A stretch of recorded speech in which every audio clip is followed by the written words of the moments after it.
3.1 સ્વાધ્યાય 1.1 પહેલો પ્રશ્ન છે આપેલ સંખ્યા રેખા પર કોઈ એક દિવસના જુદા જુદા સ્થળોના તાપમાન ડિગ્રી સેલ્સિયસ વડે દર્શાવવામાં આવેલ છે। સંખ્યા રેખા દર્શાવેલી છે, અહીંયા શૂન્ય દર્શાવેલું છે, ડાબી બાજુ માઇનસ પૂર્ણાંકો આપેલા છે, જમણી બાજુ પ્લસ પૂર્ણાંકો આપેલા છે।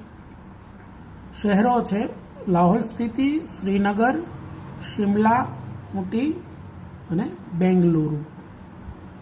તો સૌથી પહેલો પ્રશ્ન છે આ સંખ્યા રેખાને જુઓ અને એના પર દર્શાવેલ સ્થળોના તાપમાન લખો। તો સૌથી પહેલાં આપણે લાહોલ સ્પીતિનું તાપમાન શોધીશું। તો શૂન્યથી ડાબી બાજુ ચાલીએ એટલે -1, -2, -3, -4, -5, -6, -7 અને -8। તો લાહોલ સ્પીતિનું તાપમાન છે એ -8 આપણને મળશે। તો અહીંયા લખીશું તો સ્થળ અને તાપમાન એમાં લાહોલ સ્પીતિ છે -8°C છે। બીજું છે શ્રીનગર છે 0, -1 અને -2। તો શ્રીનગરનું તાપમાન છે -2°C। શિમલાનું તાપમાન અહીંયા 5 ઉપર જ આપી દીધેલું છે એટલે એને કોઈ આપણે ગણવાની જરૂર નથી, એટલે શિમલાનું તાપમાન છે 5°C પ્લસ છે। પછી ઊટીનું તાપમાન છે 15થી ઓછા છે એટલે 14।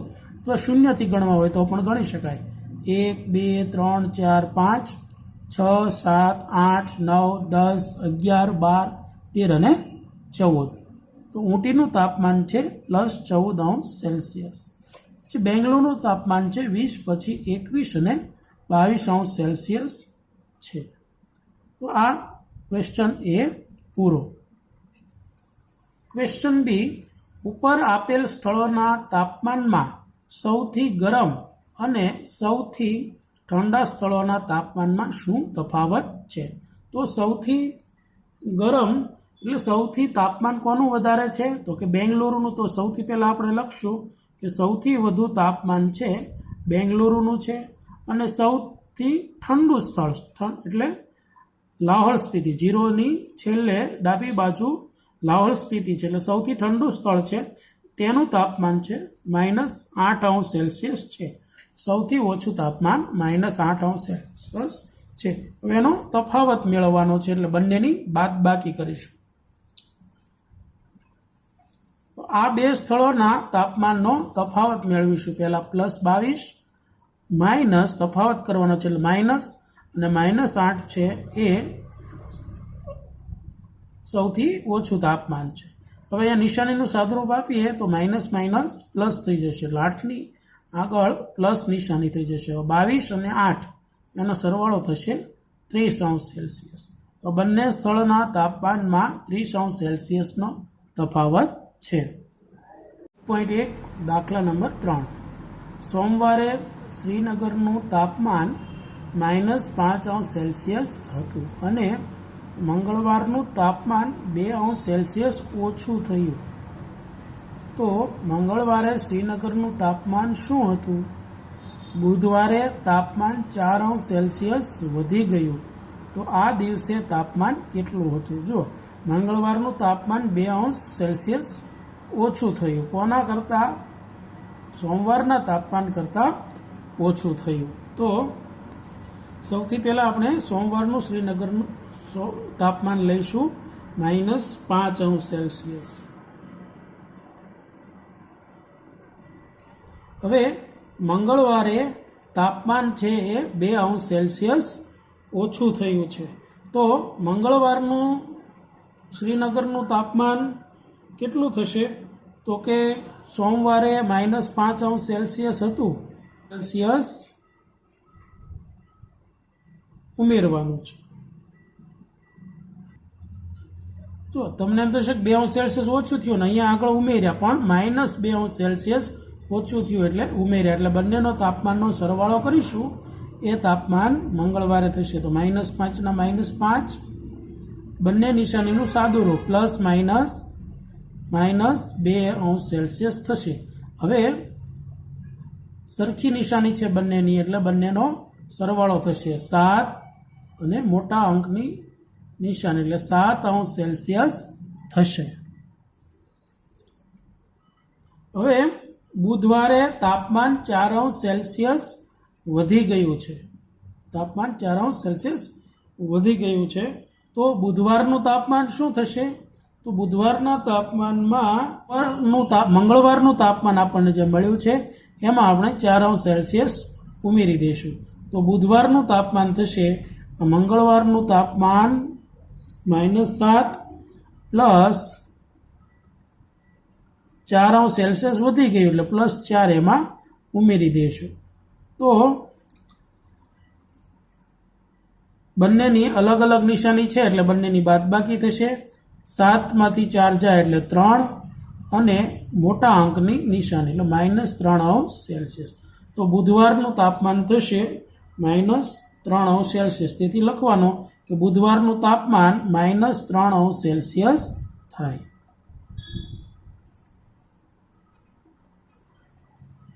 દાખલા નંબર 4, એક વિમાન સમુદ્ર તટથી 5000 મીટરની ઊંચાઈએ ઉડે છે। કોઈ એક ચોક્કસ બિંદુ પર આ વિમાન સમુદ્રની સપાટીથી 1200 મીટર નીચે તરતી સબમરીનની બરાબર ઉપર છે। સબમરીન અને વિમાન વચ્ચેનું લંબ અંતર શું થશે? અહીંયા આગળ આ છે દરિયો લેશું, વિમાન છે એ ઉપર ઉડે છે એટલે જે ઉપર કેટલું 5000 મીટર ઉડે છે એટલે એને આપણે પ્લસ નિશાનીથી દર્શાવીશું। અને સબમરીન નીચે છે તો 0થી સપાટીથી નીચે છે એટલે માઇનસ ઋણ નિશાની વડે દર્શાવીશું। સૌથી પહેલાં આપણે વિમાન દરિયાની સપાટીથી 5000 મીટર વિમાન ઊંચે છે અને દરિયાની સપાટીથી સબમરીન 1200 મીટર નીચે છે। હવે વિમાનથી સબમરીન વચ્ચેનું અંતર શોધવાનું છે। તો સૌથી પહેલાં આપણે લખશું કે વિમાન અને દરિયાની સપાટી વચ્ચેનું અંતર 5000 મીટર છે। પછી દરિયાની સપાટીથી સબમરીનના અંતરનો તફાવત કેટલો છે? તો કે 1200 મીટર છે। હવે સબમરીનથી વિમાન સુધીનું અંતર શોધવું હોય તો હવે 5000 અને 1200નો સરવાળો કરીશું। તો વિમાન અને સબમરીન વચ્ચેનું લંબ અંતર તો કે વિમાનથી દરિયાની સપાટીનું અંતર પ્લસ દરિયાની સપાટીથી સબમરીનનું અંતર। તો વિમાનથી દરિયાની સપાટીનું અંતર 5000 મીટર છે એટલે અહીંયા 5000 મીટર મૂકી દઈશું પ્લસ દરિયાની સપાટીથી સબમરીનનું અંતર છે 1200 મીટર છે। હવે બંનેનો ટોટલ કરીશું એટલે આપણને 6200 મીટર જવાબ મળશે। દાખલા નંબર 5, મોહન તેના બેંકના ખાતામાં ₹2000 જમા કરાવે છે અને બીજે દિવસે તેમાંથી ₹1642 ઉપાડે છે। જો ઉપાડેલ રકમને ઋણ પૂર્ણાંક વડે દર્શાવાય તો જમા કરાવેલ રકમને તમે કઈ રીતે દર્શાવશો? ઉપાડ પછી મોહનના ખાતામાં કેટલી સિલક છે તે શોધો। સૌથી પહેલાં બેંકમાં જમા કરાવાતી રકમને આપણે ધન પૂર્ણાંકમાં દર્શાવીશું કારણ કે એમાં ઉમેરીએ છીએ। ઉપાડેલ રકમને ઋણ પૂર્ણાંક વડે દર્શાવાય છે। હવે મોહને જમા કરાવેલી રકમ કેટલી છે? કે 2000 છે એટલે એના પ્લસ વડે દર્શાવીશું અને મોહને ઉપાડેલી રકમ -1642 છે તો આપણે એને માઇનસ વડે દર્શાવીશું। હવે મોહનના ખાતામાં સિલક કેટલી વધી છે તે આપણે શોધીશું। તો 2000 રૂપિયા જમા કરાવ્યા હતા એમાંથી 1642 છે એ બાદ કરવાના છે। તો બંનેની બાદબાકી અહીંયા આપણે રફકામમાં કરી લઈએ।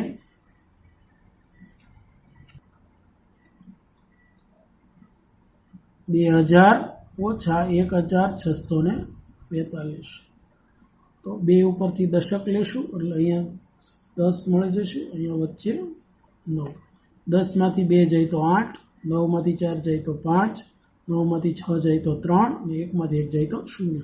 તો 358 રૂપિયા મોહનના ખાતામાં શિલક વધશે.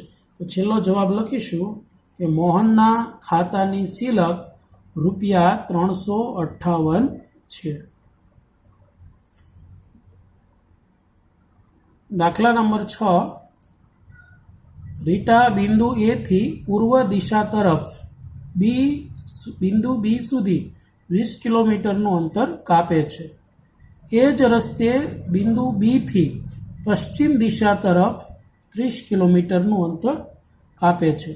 જો પૂર્વ તરફ કાપેલ અંતરને ધન પૂર્ણાંક વડે દર્શાવવામાં આવે તો પશ્ચિમ દિશા તરફ કાપેલ અંતરને તમે કેવી રીતે દર્શાવશો? બિંદુ એ થી તેની અંતિમ સ્થિતિને તમે કઈ પૂર્ણાંક સંખ્યા વડે દર્શાવશો? ફરીથી દાખલો વાંચતા જઈએ અને આકૃતિ દોરતા જઈએ. આ બાજુ પશ્ચિમ દિશા છે, આ બાજુ પૂર્વ દિશા છે. અહીંયા આગળ બિંદુ એ છે. રીટા બિંદુ એ થી પૂર્વ દિશા તરફ બિંદુ બી સુધી 20 કિલોમીટરનું અંતર કાપે છે. બિંદુ એ થી પૂર્વ દિશા તરફ એટલે આ બાજુ પૂર્વ દિશા છે, બી બિંદુ સુધી 20 કિલોમીટરનું અંતર કાપે છે. એટલે આપણે એને 20 વડે દર્શાવીશું. એ જ રસ્તે બિંદુ બી થી પશ્ચિમ દિશા તરફ 30 કિલોમીટરનું અંતર કાપે છે. એટલે આ જ રસ્તે પણ બિંદુ બી થી હવે રીટા પશ્ચિમ દિશા તરફ જાય છે, આ રસ્તે જાય છે અને આ રસ્તે તે 30 કિલોમીટરનું અંતર કાપે છે.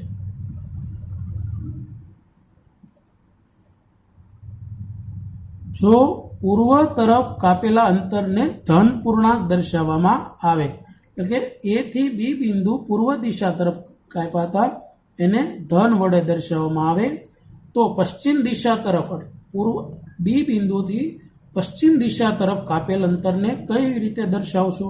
તો આપણને ખબર છે કે સંખ્યા રેખા ઉપર જમણી બાજુ જેમ જેમ ચાલતા જઈએ તેમ અંતર ધન પૂર્ણાંકમાં વધતું જાય છે અને ડાબી બાજુ ચાલતા જઈએ એમ ઓછા થતા જાય છે. એટલે ઋણ પૂર્ણાંક વડે દર્શાવીશું. અને લખશું કઈ રીતે? જો પૂર્વ દિશામાં ચાલવાના અંતરને ધન પૂર્ણાંક ગણીએ તો પશ્ચિમ દિશામાં પાછા ફરવાનું અંતર એ ઋણ પૂર્ણાંક ગણાય, જે મેં તમને હમણાં સમજાવ્યું. હવે રીટા એ બિંદુથી પૂર્વ દિશામાં એ થી બી સુધી ચાલી એટલે તેને આપણે +20 કિમી ગણીએ અને રીટા બી બિંદુથી પશ્ચિમ દિશામાં સી બિંદુ ચાલી એટલે આપણે એને -30 કિમી ગણીએ. હવે રીટાનું અંતિમ સ્થાન કઈ દિશામાં થશે? પશ્ચિમ દિશામાં, કારણ કે પહેલાં એ થી શરૂ કરીને પૂર્વ દિશામાં 20 કિમી ચાલી અને બી થી શરૂ કરીને -30 કિલોમીટર પશ્ચિમ દિશા તરફ ચાલી. તો સૌથી પહેલા +20 એ થી બી સુધી ચાલી અને પ્લસ એ પશ્ચિમ દિશા તરફ ચાલી એટલે -30 આપણે લેશું. કિલોમીટર માઇનસમાં ન હોય પણ પશ્ચિમ દિશા તરફ એટલે દિશા દર્શાવે છે. તો +20 અને આ બંને નિશાનીનું હવે રીટાનું અંતિમ સ્થાન પશ્ચિમ એટલે રીટા એ થી બી સુધી +20 અને બી થી પાછી પશ્ચિમ તરફ ગઈ એ બીજા 30 કિલોમીટર. +20 પ્લસ એમાં 30 ઉમેરીએ પણ 30 માઇનસ ઉમેરશું, પશ્ચિમ દિશા તરફ ગઈ છે એટલા માટે. તો હવે +20 ના +20 અને આ બંનેનું સાદુરૂપ આપીશું તો પ્લસ માઇનસ થશે -30. હવે સાદુરૂપ આપીએ તો બંનેની નિશાની અલગ અલગ છે એટલે મોટામાંથી નાનો અંક બાદ થાય એટલે 30માંથી 20 જશે એટલે 10 અને મોટા અંકની નિશાની -10 કિમી. રીટા અંતે એ બિંદુથી પશ્ચિમમાં -10 કિમી બિંદુએ હોય.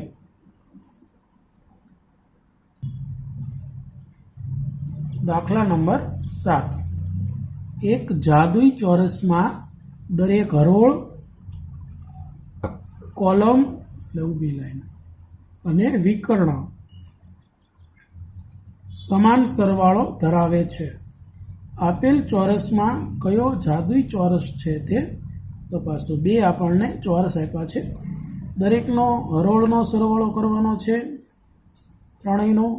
ત્રણેયનો કોલમનો સરવાળો કરવાનો છે અને 2 વિકર્ણનો સરવાળો કરવાનો છે. આ બધાનો જવાબ જો એક જ કિંમત આવે તો જાદુઈ ચોરસ છે. જો કિંમત એક સરખી ન આવે બધાની તો જાદુઈ ચોરસ નથી. આવું પહેલા નંબરના ચોરસ માટે કરવાનું છે, પછી આ બીજા નંબરના ચોરસ માટે કરવાનું છે. પહેલાં આપણે પહેલા ચોરસનું જોઈએ. સૌથી પહેલાં આપણે ચોરસ 1 માટે કેલ્ક્યુલેશન કરીએ. પહેલી હરોળનો સરવાળો કરવાનો છે. તો પહેલી હરોળ છે એની 3 કિંમતો આપણે લઈશું. 5 પ્લસ -1 પ્લસ -4. પહેલાં આપણે નિશાનીઓનું સાદુરૂપ આપી દઈશું. તો 5 ના 5 પ્લસ -1 પ્લસ -4. હવે પ્લસ 5 છે એમનામ રહેશે અને 2 માઇનસ સરખી નિશાનીવાળા છે. તો સરખી નિશાનીવાળા છે તો સરવાળો થશે 4 અને 1 5. અને જે બંનેની જે સરખી નિશાની હતી એ જવાબની નિશાની મળશે. તો 5 - 5 એટલે જવાબ આવશે 0. બીજી હરોળનો સરવાળો લઈએ. તો બીજી હરોળના 3 એ 3નો સરવાળો કરીએ. -5 પ્લસ -2 પ્લસ 7. -5 એમનામ, પ્લસ અને -2 નિશાની ભેગી થઈ છે તો એનું સાદુરૂપ આવશે પ્લસ માઇનસ. તો -2 અને +7. હવે જે 2 સરખી નિશાનીવાળા છે -5 -2 એ બંનેનો સરવાળો થશે એટલે જવાબ આવશે -7 અને +7. તો ઓલરેડી છે જ. તો +7 અને -7. તો 7માંથી 7 જશે એટલે 0. તો બીજી હરોળનો પણ સરવાળો 0 મળેલ છે. ત્રીજી હરોળનો સરવાળો તો 0 3 અને -3. તો 0 +3 +-3. તો 0 ના 0 +3. હવે અહીંયા બંનેનું સાદુરૂપ આપવાનું છે +-3. તો 0ની કોઈ કિંમત નથી એટલે 3માંથી 3 બાદ કરવાના છે એટલે 3માંથી 3 જાય એટલે 0. તો ત્રીજી હરોળનો સરવાળો પણ આપણને 0 મળે છે. હવે પહેલા કોલમનો સરવાળો લેશું એટલે આ ઊભી જે કોલમ છે એનો આપણે સરવાળો લેશું. તો 5 પ્લસ -5 પ્લસ 0. તો 5 પ્લસ આ બંને નિશાનીનું સાદુરૂપ આપીશું. તો પ્લસ -5 પ્લસ 0. 5માંથી 5 જાય એટલે 0 અને +0. તો પહેલા કોલમનો સરવાળો આવશે 0 એટલે કે 0.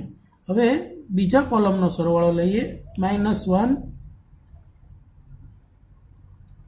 -2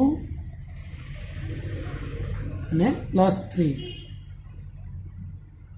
તો -1 એમનામ, પ્લસ અને માઇનસનો સાદુરૂપ -2 અને +3. તો જે 2 સરખી નિશાનીવાળા છે એ બંનેનો સરવાળો 2 અને 1 -3 અને +3. -3 અને +3 એટલે 3માંથી 3 જાય તો 0.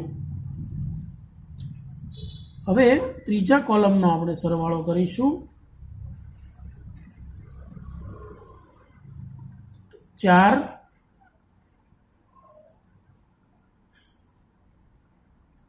માઇનસ છે +7 प्लस -3 -4 एम नाम रहेशे, +7 पण एम नाम रहेशे ने प्लस माइनस आ बंनेनुं सादरूप थशे -3। हवे प्लस सरखी निशानी छे -4 ने -3 એટલે એના થશે -7 અને +7 તો છે જ, તો -7 અને +7 એટલે 0। વિકર્ણનો સરવાળો કરવાનો છે। 5 + 2 -3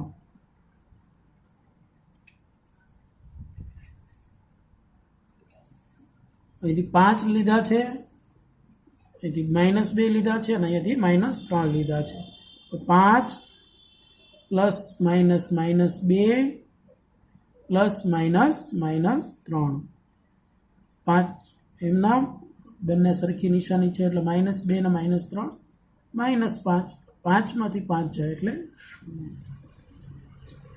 0। હવે બીજા વિકર્ણનો સરવાળો કરીએ તો આ રીતે સરવાળો કરીશું, આ રીતે પણ કરીશું કે 0 + -2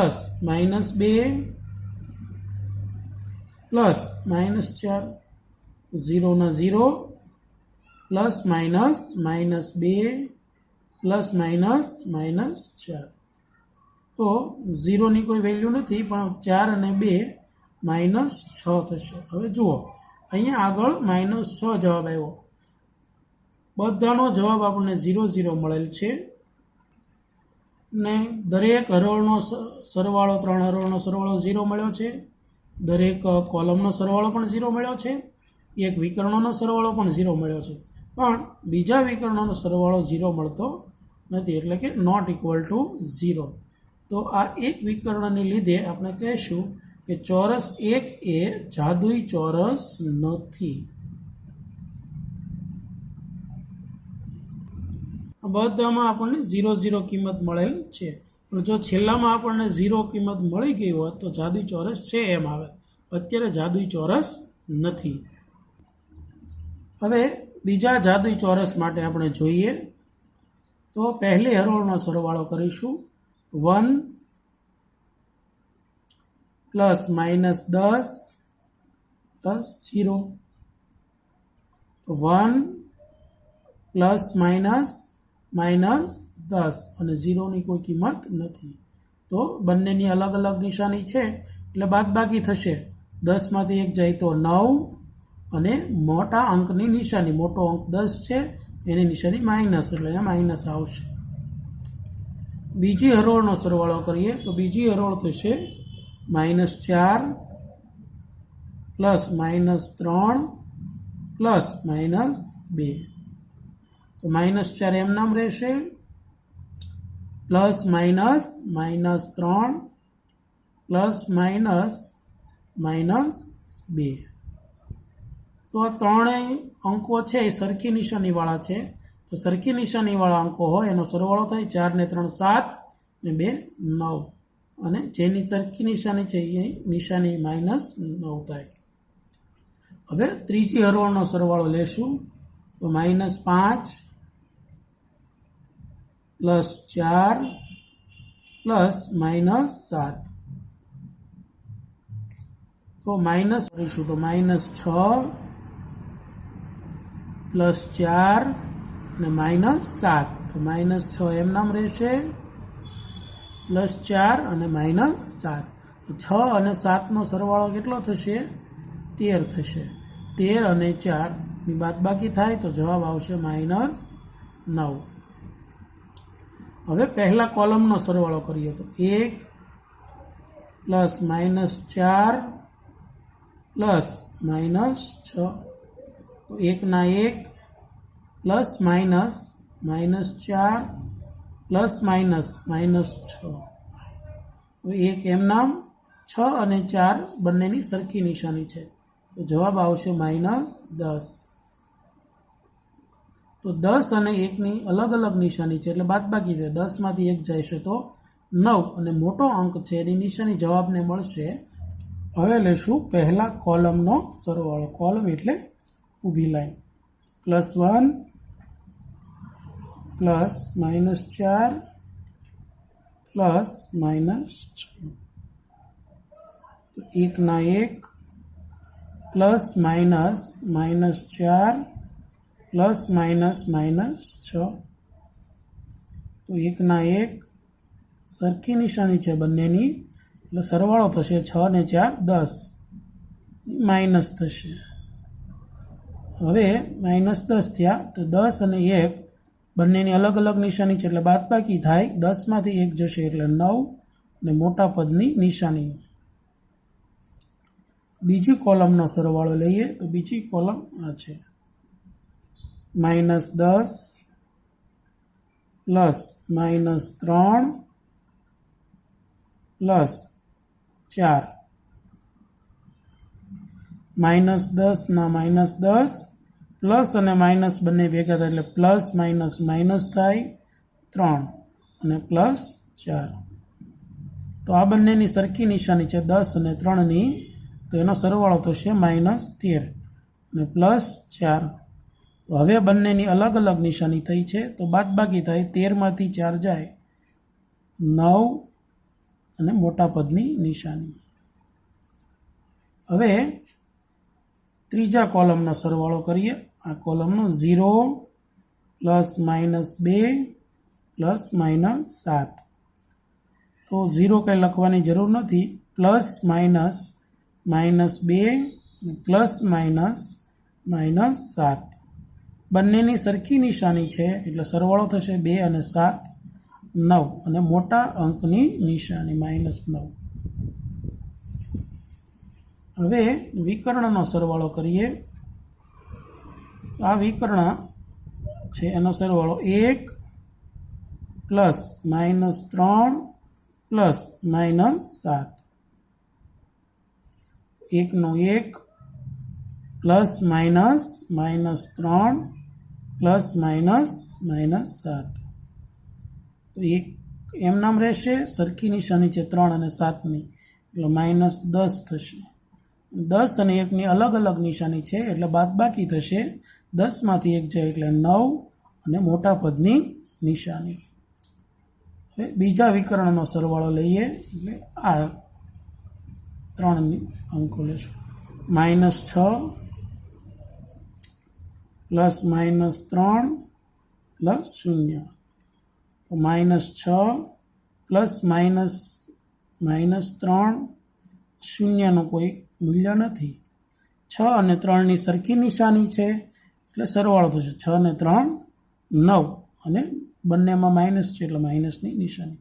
અહીંયા જોઈએ છીએ તો ત્રણેય હરોળ અને ત્રણેય કોલમનો જવાબ એક સરખો -9 આવે છે. તો આ ચોરસ છે એ જાદુઈ ચોરસ છે. ચોરસ 2 એ જાદુઈ ચોરસ છે. દાખલા નંબર 8 નીચે આપેલી કિંમતો a અને b માટે a - b બરાબર a પ્લસ b ચકાસો. એટલે ડાબી બાજુ બરાબર જમણી બાજુ એની અને બીની કિંમતો તમને અહીંયા રકમમાં આપી હશે. આ તમારે કિંમતો મૂકી અને ચકાસવાનું છે. બંને કિંમતો સરખી થાય છે કે નહીં ચાલો આપણે ચકાસીએ. તો સૌથી પહેલાં આપણે પહેલા દાખલાની અંદર a બરાબર 21 આપણને આપ્યા છે એટલે અહીંયા લખશું a બરાબર 21 અને b બરાબર 18 આપ્યા છે. હવે આપણે ડાબી બાજુ લઈશું a - b તે અહીંયા લખશું. હવે એની કિંમત મૂકશું. એની કિંમત આપણને આપી છે 21 માઇનસની નિશાની માઇનસ બી એટલે કે જે બીની કિંમત છે એની આગળ માઇનસ લગાડવા 18 છે એની આગળ માઇનસ લગાડવાના છે. હવે માઇનસ માઇનસ એટલે પ્લસ થઈ જાય અને 18. હવે 21 અને 18નો સરવાળો કરવાનો છે એટલે એનો જવાબ મળશે 39. હવે આપણે જમણી બાજુ લઈએ તો જમણી બાજુમાં પણ એ અને બીની કિંમતો મૂકવાની છે. તો એની કિંમત છે 21 એની એ જ કિંમત લેવાની છે વત્તા બીની કિંમત છે 18 બીની કિંમત 18. તો બંનેનો જવાબ આવશે સરવાળો કરીએ તો 39. તો ડાબી બાજુની કિંમત 39 અને જમણી બાજુની કિંમત પણ 39। તો આમ ડાબી બાજુ બરાબર જમણી બાજુ બંને પરિણામો સરખા છે, તેથી આપણે લખી શકીએ a માઇનસ માઇનસ બી બરાબર a પ્લસ બી સાચું છે। આ આપણને ચકાસવાનું કહ્યું હતું। હવે દાખલા નંબર 2, a બરાબર 118 આપેલ છે અને b બરાબર 125 આપેલ છે। તો ડાબી બાજુ બરાબર a માઇનસ માઇનસ બી, એની કિંમત 118 છે માઇનસ કૌંસની અંદર ફરી વખત માઇનસ બી, બીની કિંમત 125 આપેલ છે। 118 અને માઇનસ માઇનસ પ્લસ થશે 125। હવે 118 અને 125નો ટોટલ થશે 243। હવે જમણી બાજુ લઈએ a પ્લસ બી, તો એની કિંમતમાં મૂકી દઈએ 118 પ્લસ બીની કિંમતમાં મૂકી દઈએ 125। તો 118 અને 125નો ટોટલ થશે 243। તો ડાબી બાજુની કિંમત 243 અને જમણી બાજુની કિંમત પણ 243, તેથી આપણે કહી શકીએ કે ડાબા બરાબર જમણી બાજુ સાચું છે। તેથી a માઇનસ માઇનસ બી અને a પ્લસ બી સાચું છે, જે આપણને પ્રશ્નની અંદર આપ્યું છે। દાખલા નંબર 3, a બરાબર 75 આપેલ છે, b બરાબર 84 આપેલ છે। તો અહીંયા આપણે લખી લઈશું a બરાબર 75, b બરાબર 84। પરિણામ લખીશું a માઇનસ માઇનસ બી, ડાબી બાજુ છે, એની કિંમત અહીંયાથી 75 લખશું માઇનસ કૌંસની અંદર માઇનસ ફરી વખત અને બીની કિંમત 84 લખીશું। તો 75 માઇનસ માઇનસ પ્લસ થશે 84, 75 વત્તા 84ની કિંમત થશે 159। આ ડાબી બાજુની કિંમત આવી છે।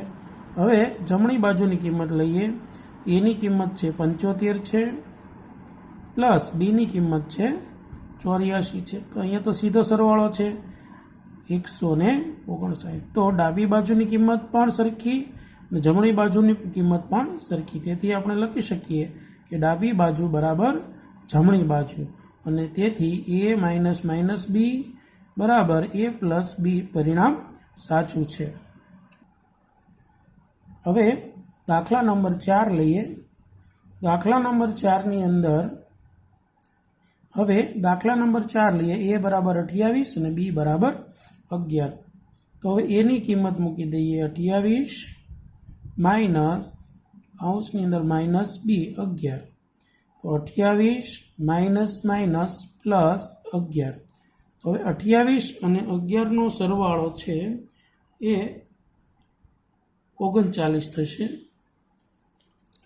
એવી જ રીતે a પ્લસ બીમાં કિંમત મૂકી દઈએ, તો એની કિંમત છે 28 પ્લસ બીની કિંમત છે 11। તો બંનેનો ટોટલ કેટલો થશે? 39 થશે। તો ડાબી બાજુની કિંમત 39, જમણી બાજુની કિંમત પણ 39 છે। તો ડાબી બાજુ અને જમણી બાજુ બંને સરખી છે એવું આપણે કહી શકીએ છીએ, અને તેથી આપેલ પરિણામ જે છે એ માઇનસ માઇનસ બી બરાબર a પ્લસ બી।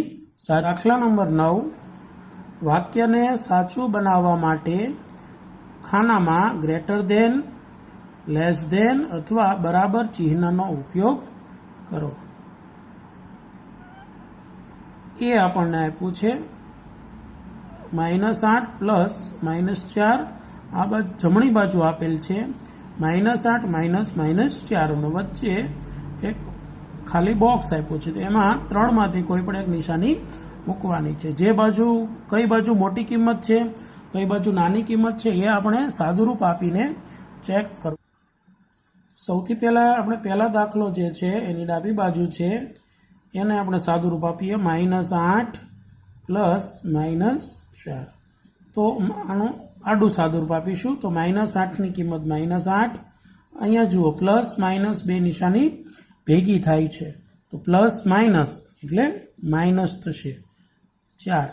તો હવે બંને અંક છે એ બંને અંકની નિશાની છે એ સરખી છે, સરખી નિશાની તો સરવાળો કરીશું, 8 ને 4 12, અને મોટા અંકની નિશાની, જે મોટો અંક 8 છે એની નિશાની માઇનસ છે, તો આનો ડાબી બાજુનો જવાબ આવશે -12.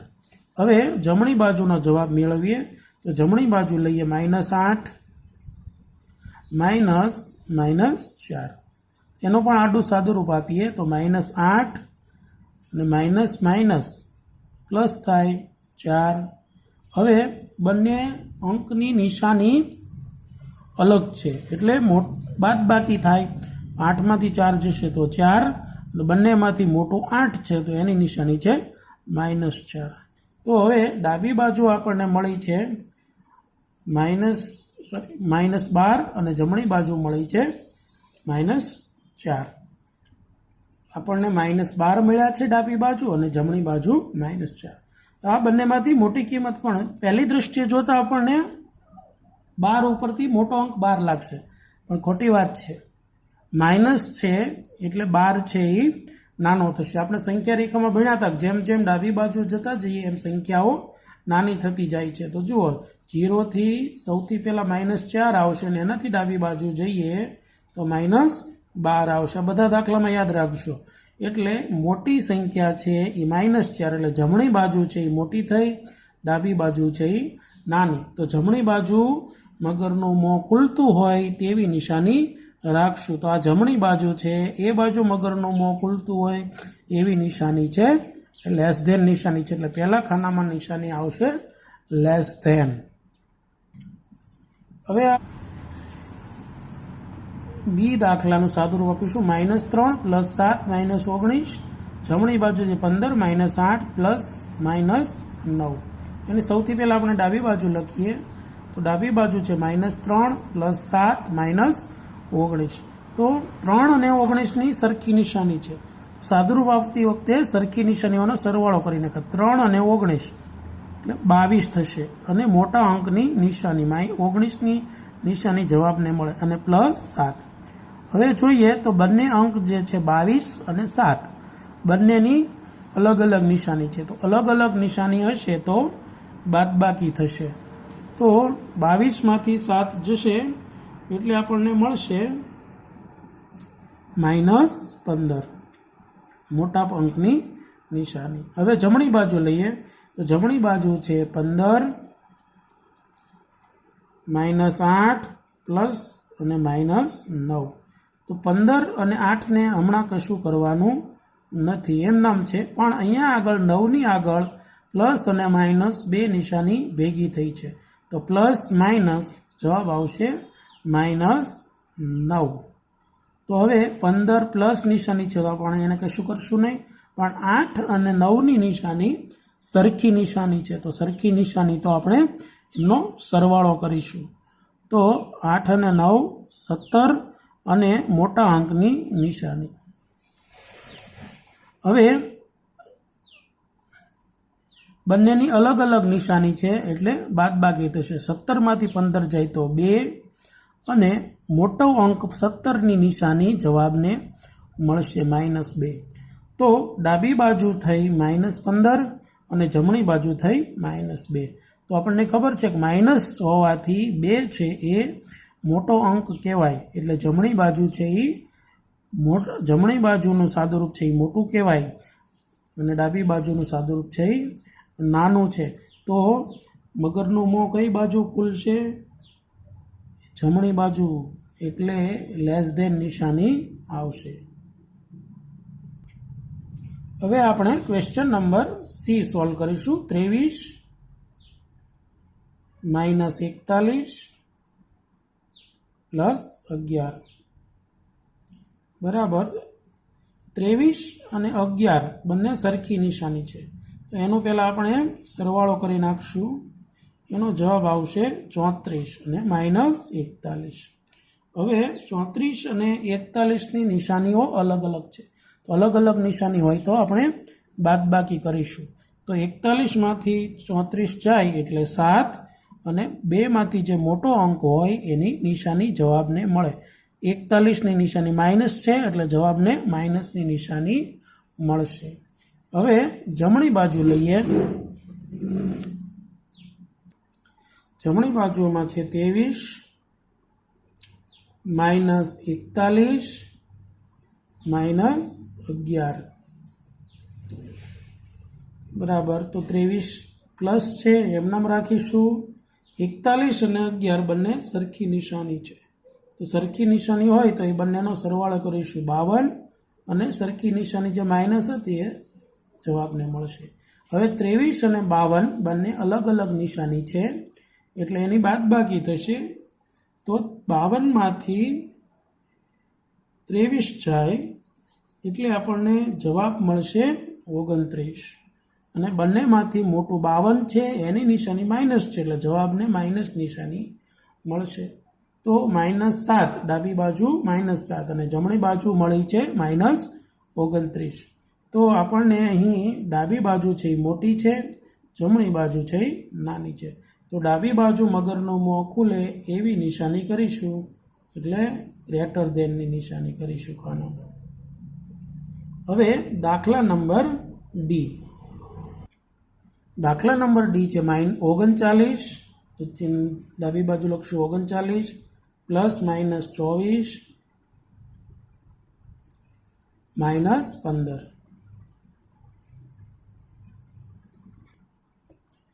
તો પ્લસ 39 છે એમનામ રહેશે.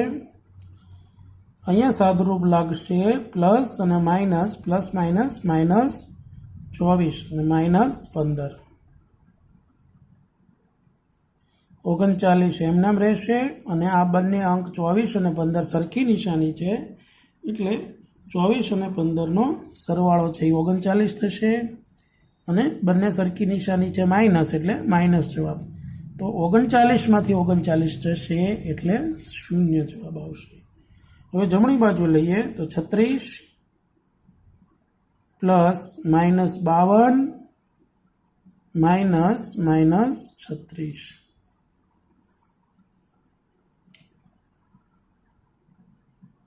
36ના 36 પ્લસ માઇનસ -52 ને માઇનસ પ્લસ થાય 36. તો સરખી નિશાની છે બંને 36ની એટલે સરખી નિશાનીનો સરવાળો 52. આ 36 અને આ 36 52 અને -52. તો 52 -52 એટલે જવાબ આવશે 0. તો ડાબી બાજુ પણ 0 અને જમણી બાજુ પણ 0. તો બંને વચ્ચે કઈ નિશાની આવશે? બરાબરની નિશાની આવશે. દાખલા નંબર ઈ છે -231 પ્લસ 79 પ્લસ 51. -231 છે એમનામ રહેશે.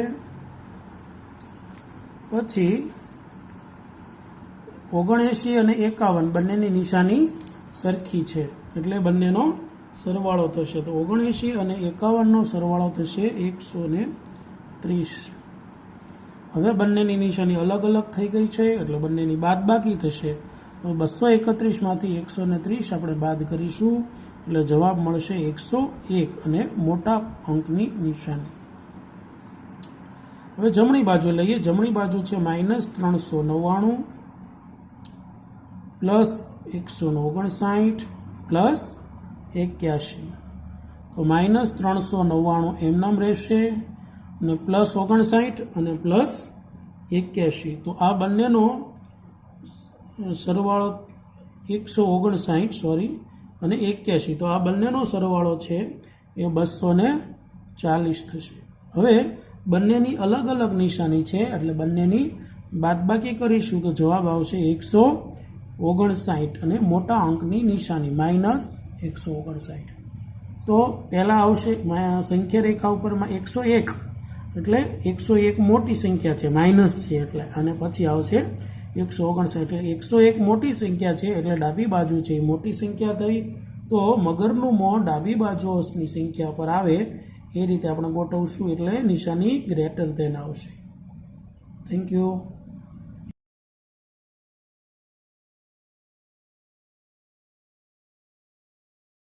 દાખલા નંબર 10. વાંદરો પહેલા પગથિયે બેઠો છે ત્યાંથી એક કૂદકો મારશે એટલે 3 પગથિયા નીચે આવી જશે 4 નંબર ઉપર. પછી 2 પાછો કૂદકો મારશે એટલે 2 પગથિયા ઉપર ચડી જશે. તો આવી રીતે કરતાં કરતાં કેટલા કૂદકા મારશે ત્યારે વાંદરો છે એ 9 નંબરના પગથિયે પહોંચી જશે કે જ્યાં આગળ પાણી છે. તો હવે આ જે પગથિયા છે એને આપણે એક સંખ્યા રેખાની મદદથી સમજવાનો પ્રયત્ન કરીએ. તો વાંદરો આવી રીતે સંખ્યા રેખા આપણે દોરી નાખશું. આ પહેલું પગથિયું છે જ્યાં વાંદરો બેઠો છે, બીજું પગથિયું, ત્રીજું પગથિયું, ચોથું, પાંચમું, છઠ્ઠું, સાતમું, આઠમું ને 9 પગથિયા છે. અહીંયા સુધી વાંદરાએ પહોંચવાનું છે. હવે વાંદરો પહેલો કૂદકો મારશે એટલે 3 પગથિયા નીચે જશે. એટલે અહીંયાથી પહેલો કૂદકો મારશે એટલે 1, 2 અને 3 પગથિયા એટલે ચોથા પગથિયે પહોંચશે. એટલે પહેલા કૂદકે વાંદરો ચોથા પગથિયે પહોંચી જશે. હવે એને આપણે લખવું હોય તો કઈ રીતે લખશું? તો પહેલા પગથિયે વાંદરો બેઠો હતો અને એક કૂદકો મારે છે એટલે 3 પગથિયા તે ત્રીજા પગથિયે જાય છે, કૂદે છે. 3 પગથિયા પહેલો કૂદકો મારે છે એટલે 3 પગથિયા નીચે. અહીંયાથી આપણે ગણીએ આ એક, આ બીજું અને ત્રીજું પગથિયું એટલે ચોથા પગથિયે પહોંચે છે. હવે આને આપણે ગણતરીથી જ દર્શાવવું હોય તો પહેલો કૂદકો મારે છે ત્યારે પહેલા પગથિયે હતો અને 3 પગથિયા નીચે જાય એટલે ચોથું પગથિયે વાંદરો પહોંચી જશે.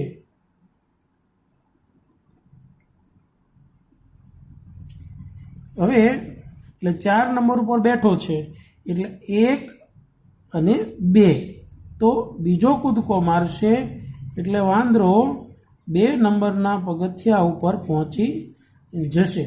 એટલે ચોથા પગથિયા બીજો કૂદકો મારે છે તો ચોથા નંબરના પગથિયા ઉપર વાંદરો હતો અને એમાંથી 2 પગથિયા ઉપર જાય છે એટલે 4માંથી 2 જાય તો જવાબ આવશે 2. તો આ બીજું પગથિયે વાંદરો બીજા કૂદકે પહોંચી જાય. હવે વાંદરો ત્રીજો કૂદકો મારે છે એટલે 3 પગથિયા ઉપર જશે એટલે 2 નંબર ઉપર અત્યારે બેઠો છે. 1, 2 અને 3 પગથિયા ઉપર જાય છે એટલે વાંદરો 5મા નંબરના પગથિયા ઉપર પહોંચી જશે. તો એને આપણે ગણતરીમાં દર્શાવવું હોય તો બીજા પગથિયા ઉપર વાંદરો હતો અને 3 પગથિયા એ નીચે જાય છે એટલે +3 કરીએ તો 2 ને 3 5મા પગથિયે વાંદરો પહોંચી જશે. હવે જ્યારે ચોથો કૂદકો પાછો મારે છે તો 2 પગથિયા ઉપર આવશે એટલે 5 નંબર ઉપર તે બેઠો છે ત્યાંથી 1 અને 2 પગથિયા ઉપર આવશે એટલે તે ત્રીજા પગથિયે પહોંચી જશે. એટલે આપણે એને ચોથા કૂદકે ગણતરી દર્શાવી હોય તો 5મા નંબર ઉપર વાંદરો હતો અને એમાંથી 2 પગથિયા પાછો ઉપર જાય છે એટલે આપણે માઇનસ કર્યું તો 5માંથી 2 જાય એટલે ત્રીજું પગથિયે વાંદરો પહોંચી જશે. હવે પાછો વાંદરો છે એ 5મો કૂદકો મારશે તો 3 પગથિયા નીચે જશે એટલે અહીંયા ત્રીજા પગથિયા ઉપર છે ત્યાંથી 1, 2 અને 3 પગથિયા એ નીચે જશે એટલે 6 નંબરના પગથિયે વાંદરો પહોંચી જશે. તો હવે એને ગણતરીથી દર્શાવવું હોય તો ત્રીજા પગથિયે વાંદરો છે પ્લસ કૂદકો મારે છે એટલે 3 પગથિયા નીચે જાય છે તો 3 અને 3 6 એટલે છઠ્ઠું પગથિયે વાંદરો પહોંચી જશે. હવે વાંદરો જ્યારે છઠ્ઠો કૂદકો મારે છે ત્યારે પાછો 2 પગથિયા ઉપર એટલે 6 નંબરના પગથિયા ઉપર બેઠો છે. 1 અને 2 પગથિયા પાછો ઉપર આવશે એટલે વાંદરો છઠ્ઠા કૂદકે 4 નંબરના પગથિયા ઉપર આવી જશે. હવે એને ગણતરીથી આપણે દર્શાવવું હોય તો છઠ્ઠા પગથિયે છે અને પાછો ઉપર આવે છે 2 પગથિયા એટલે -2. તો 6 માંથી 2 જાય એટલે 4મું પગથિયું અથવા તો ચોથું પગથિયે વાંદરો પહોંચી જાય છે. હવે જ્યારે વાંદરો 7મો કૂદકો મારશે ત્યારે 4 નંબરના પગથિયા ઉપરથી પાછો 3 પગથિયા આગળ જશે એટલે 1, 2 અને 3 એટલે કે 4 નંબર ઉપરથી સીધો જ 7મા નંબરના પગથિયા ઉપર પહોંચી જશે. તો એને આપણે ગણતરીથી દર્શાવ્યું હોય તો 7મા કૂદકામાં ચોથા પગથિયે હતો અને 3 પગથિયા કૂદી જાય નીચે જાય છે એટલે +3. તો 4 + 3 એટલે વાંદરો 7મા પગથિયે પહોંચી જાય છે. હવે પાછો વાંદરો 8મો કૂદકો મારશે એટલે 2 પગથિયા ઉપર જશે એટલે 8મો કૂદકામાં 7 નંબર ઉપર બેઠો છે ત્યાંથી 2 પગથિયા આપણે પાછા ગણીએ 1 અને 2 એટલે વાંદરો 5મા નંબરના પગથિયા ઉપર પહોંચી જાય છે. એને ગણતરીથી દર્શાવવું હોય તો 8મા કૂદકામાં 7 - 2 એટલે 5મો પગથિયે પહોંચી જાય છે. હવે જ્યારે વાંદરો 9મો કૂદકો મારશે અત્યારે 5મા પગથિયે છે 9મો કૂદકો મારશે એટલે 1, 2 અને 3 પગથિયા આગળ જશે એટલે 5 નંબરથી સીધો જ 8 નંબર ઉપર પહોંચી જશે. એને ગણતરીમાં દર્શાવવું હોય તો 5મા પગથિયે બેઠો છે અને એમાં 3 પગથિયા ઉમેરી દઈએ એટલે 8મું પગથિયું વાંદરો પહોંચી જશે. હવે કૂદકો મારે છે 10મો કૂદકો. જ્યારે 10મો કૂદકો મારે છે ત્યારે પાછો 2 પગથિયા ઉપર આવે છે એટલે 8 નંબર ઉપર બેઠો છે 1 અને 2 પગથિયા ઉપર આવે છે એટલે 6ઠ્ઠા નંબરના પગથિયા ઉપર પહોંચી જાય છે. એને આપણે ગણતરીમાં દર્શાવશું તો 8મું પગથિયું લખી એમાંથી 2 પગથિયા બાદ કરીશું એટલે 6ઠ્ઠા નંબરના પગથિયે કૂદકો 11મો કૂદકો મારશે એટલે 1, 2 અને 3 એટલે 6ઠ્ઠા નંબર ઉપરથી જ્યારે કૂદકો મારશે ત્યારે વાંદરો 9મા પગથિયે પાણી પાસે પહોંચી જશે એટલે 11મો કૂદકો એટલે 6ઠ્ઠું પગથિયે તે હતો અને એમાં 3 પગથિયા ઉમેરી દઈએ એટલે 9મું પગથિયું વાંદરો પહોંચી ગયો. તો આવી રીતે ગણતરી કરતાં કરતાં કુલ 11 કૂદકો વાંદરો મારે છે ત્યારે 9મા પગથિયે પાણી પાસે પહોંચે છે.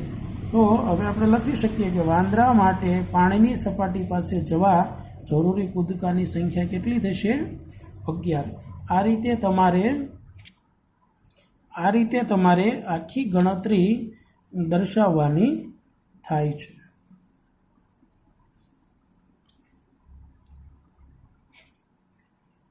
પ્રશ્ન નંબર 2.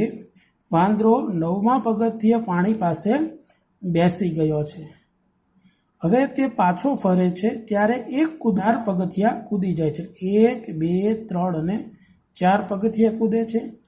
વળી આના પછીનો જ્યારે કૂદકો મારે છે ત્યારે 2 પગથિયા 1 અને 2 પગથિયા નીચે આવે છે. આવું દરેક કૂદકા ઉપર થાય છે. તો ચાલો હવે આપણે એને સંખ્યા રેખાની મદદથી સમજીએ. તો હવે વાંદરો પાણીની સપાટી પાસે 9મા પગથિયે છે એટલે અહીંયા વાંદરો બેઠો છે. હવે વાંદરો 9 નંબર ઉપર બેઠો છે એટલે આપણે લખશું કૂદકો મારતો વાંદરો. પહેલો કૂદકો જ્યારે મારશે ત્યારે 4 પગથિયા ઉપર આવશે 1, 2, 3 અને 4 એટલે વાંદરો 9 નંબર ઉપરથી કૂદકો મારીને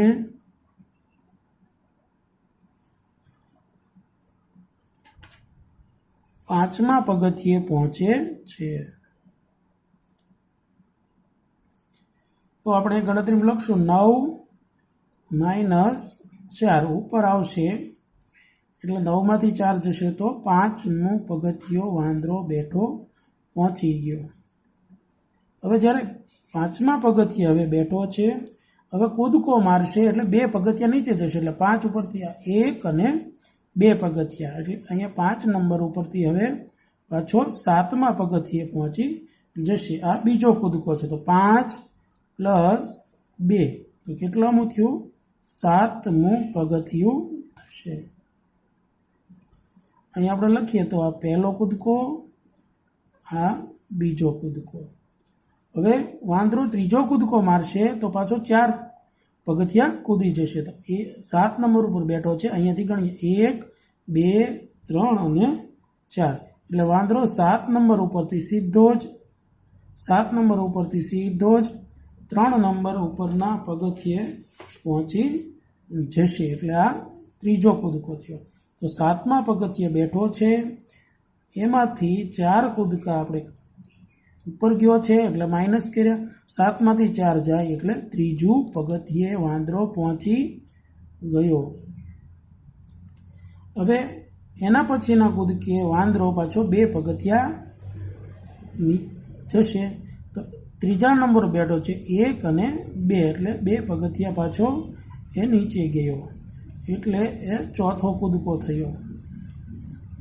તો ત્રીજા પગથિયે બેઠો તો એમાં આપણે 2 ઉમેરી દઈએ તો 5મું પગથિયું એ પહોંચી ગયો.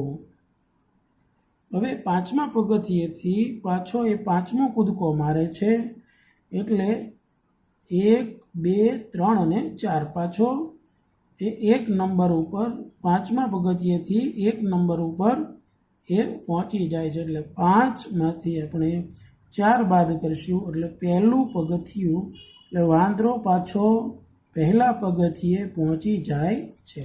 તો 9 નંબર ઉપરથી આપણને આપેલી શરત મુજબ વાંદરાને 1 નંબર સુધી પહોંચતા કુલ કેટલા કૂદકા મારવા પડશે? તો કે વાંદરા માટે ટોચના પગથિયે આવવા જરૂરી કૂદકા કેટલા છે? તો કે 5 કૂદકા છે એ મારવા પડે. આ રીતે ગણતરી કરવી પડશે.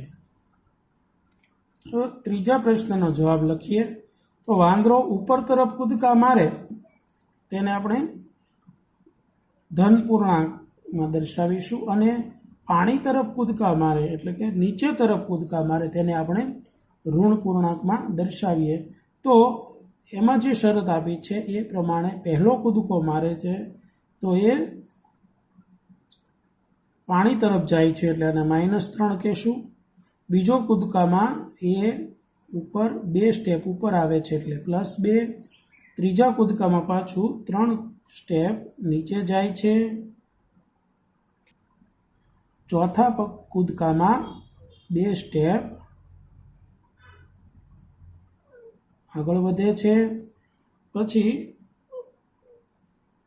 5મા કૂદકામાં પાછો એ પાણી તરફ જાય છે એટલે -3.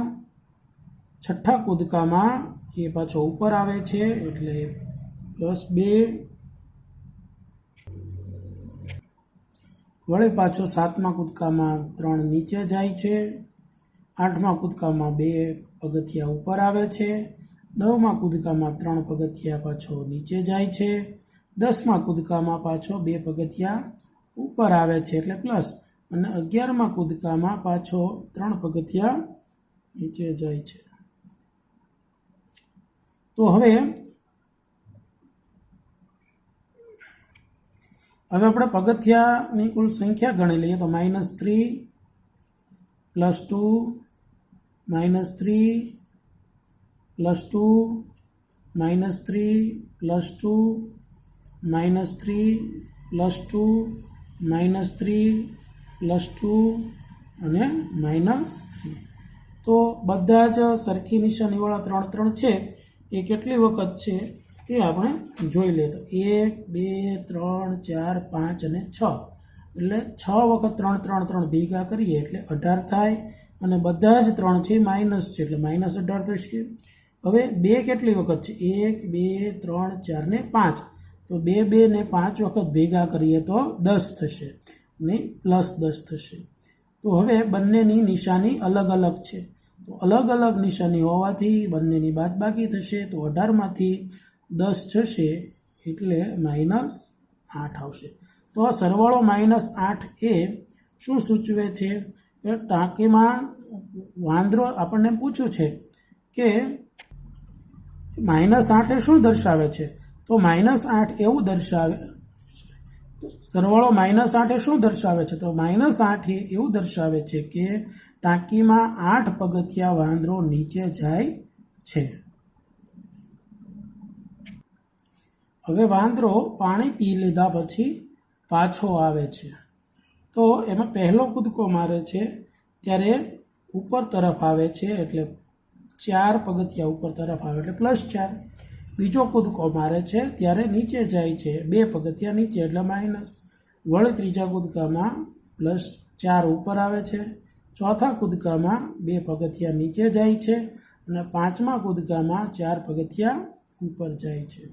હવે આપણે એને સાદુરૂપ આપીએ તો પહેલાં +4 -2 +4 -2 અને +4, તો 4 4 4 ત્રણેયની સરખી નિશાની છે, તો ત્રણેયનો સરવાળો થશે 12 અને 2 અને 2 બંનેની સરખી નિશાની છે, તેનો સરવાળો થશે 4 પણ માઇનસ, તો 12માંથી 4 જશે એટલે 8, તો 8 છે એ પ્લસ આવ્યા, તો પ્લસ છે એ નિશાની શું દર્શાવે છે કે સરવાળો, તો નીચે લખશું સરવાળો 8 એ ટાંકીમાંથી 8 પગથિયા ક્યાં જવાનું સૂચવે છે, ઉપર જવાનું સૂચવે છે, એવું આપણે લખીશું। Thank you.